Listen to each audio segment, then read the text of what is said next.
my nutty ninja friends? It is Corey from Super Kami Guru 9000, and today's episode of Naruto Shippuden will go down in history as one of the most emotionally charged episodes of the entire series. And for me personally, it's one of the best episodes, period.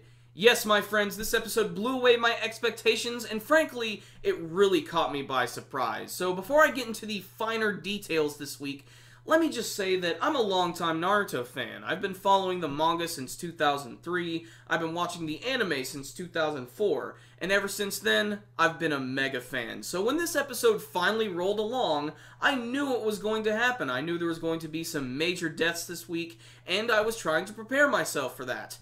What I was not prepared for was the incredible animation, the spine-tingling voice acting, and the incredibly well-done music, which just managed to make every scene incredibly impactful. And let's just get real here for a moment, guys. This is one of the first episodes of Naruto in a long time that has actually made me cry.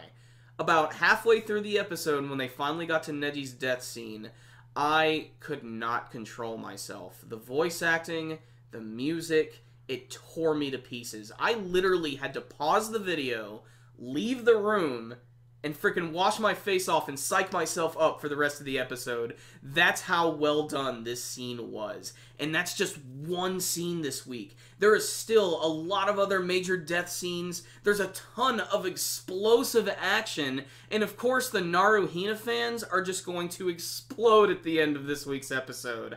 So this episode of Naruto is for every fan of the series. So let's just talk about some of the cool moments. So the Ten Tails, it's back. It's creepy, and it goes through another transformation sequence. And what I loved about this scene the most is, in the original manga version, it just sort of crawls out of the hole and there it is. But I love when its actual tails transform into hands and it pulls itself up out of the hole, how it looks, how creepy and nasty it is, and how big its actual body is. Its overall appearance has changed pretty drastically. It looks really skinny and disgusting, and its actual face has one eye, it has a mouth, and it has ears, and it has these horns on its head. It's really creepy, but it's also got a lot of brand new powers. In fact, it's got these bijou bombs, which come in the shapes of sunflower seeds, and they're able to destroy entire cities, landscapes, mountains, and probably the entire Shinobi Alliance at once. However, if they were to fire that thing at point blank, they would probably fuck their shit up. But just getting to see this thing in motion is really great, and I cannot wait to see it at full power. But even right now, it's incredibly devastating. In fact, when it's actually shooting its bijou bombs all over the place, there is the other huge scene where both Shikaku, that's Shikamaru's father, and Inoichi, that's Ino's father, actually die when the headquarters is destroyed. This scene itself, again, is handled just as well as the Neji scene because the pacing of it is really good. They don't waste any time. The minute that bomb is firing, it's going to be there in a few seconds, and lo and behold, it shows up in a few seconds and kills them all. And the scene is made even more gracier by the fact that Shikamaru is there, Ino is there, and they sort of dust themselves off and realize, we don't have time to get emotional about this. We've got to continue fighting. And that's when the Ten Tails continues to just start killing all the Shinobi Alliance with its ability to shoot these sharp, piercing logs at everybody. And that's when Hinata jumps in, and Neji, and they try to protect Naruto. And that's when it happens. When one of those big logs is about to slam right into Naruto and impale him, Hinata tries to protect him, and then Neji jumps in the way, and he gets hit a couple times, and that's it. He falls over, he dies in Naruto's arms, he gives his final words, followed by some quick little flashbacks, which I thought this was an episode they were going to, like, drag it out so much. I'm like, are they just going to do, like, a whole episode devoted to Neji's death and draw it out to no end? No, the pacing of the scene is what made it even more impactful because of how quickly Neji actually died.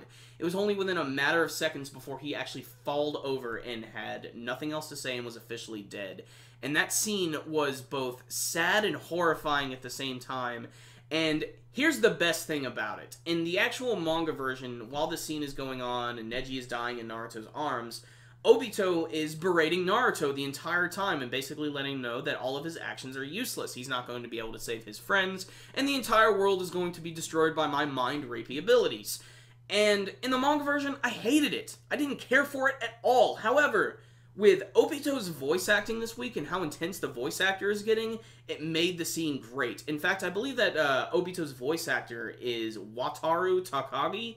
He's the guy who does the voice of Knuckle from Hunter x Hunter, and if you watch that series, you can definitely hear that in here. However, his performance is a completely different type of character, and it just made you hate Obito when he was giving that speech, and you can see how far gone he is. Even Madara is sort of impressed. In fact, there's a lot of great banter between Obito and Madara this week. The fact that Obito never saw Madara as a friend, and how, you know, Obito thinks he has Madara wrapped around his finger because he's the one who has to revive him with, you know, so he can become the Jinchuriki of the Ten Tails. However, there's going to be a little bit more to this later on, but still, what was here this week was just so well done. So what's the rundown on this week's episode of Naruto Shippuden? Well, the animation and the artwork, while not perfect and not the greatest, was consistent and clean, and when there was action, it was awesome. There was a lot of weight behind a lot of the attacks. When Neji finally gets killed, it is probably the craziest part of the episode,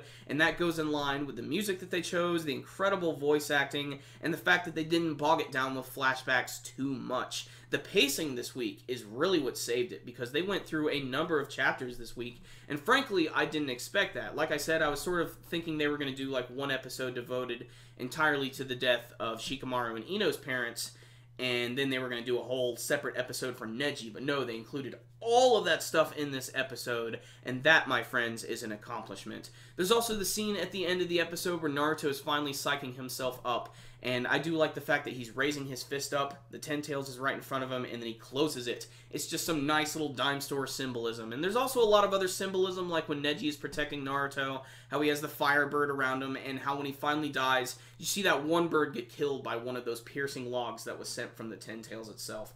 And then at the end of the episode, there's the Naruto Hinata moment, which I know the Naruto Hina fans are just going to love, where they're holding hands, and Naruto actually powers up Hinata with his Kyuubi chakra, and this is awesome. If you see the preview of the episode, you know exactly where this is going, and it's really awesome. It even looks like next week's episode is going to be really good. If there's one thing that needs to be said, they're doing the canon material justice, and this is one of those episodes which I think is just as good, if not better, than the manga version due to the pretty much everything.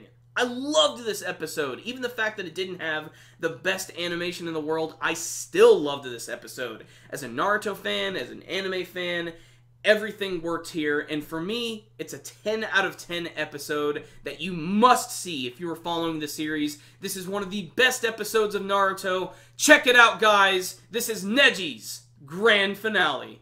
You heard me rambling on the entire video. It's time to let me know what you guys thought about this week's episode of Naruto Shippuden. Did you guys have any favorite scenes from this week's episode? Were you emotionally wrecked by the death of Neji? And speaking of Neji, do you have any favorite moments from the series that involved that character? Please tell me with your comments below. Remember, guys, before you leave, hit that like button so you can give this video a thumbs up. It's really easy to do, and it helps out our videos in ways I cannot possibly describe. The other best way is to subscribe to the channel so you can see all of our latest anime and manga reviews. You can also check us out on Facebook and Twitter. There will be links for those directly below, and you can also donate directly to the channel if you would like. So, I will see you next time, guys. Super Kami Guru 9000, out.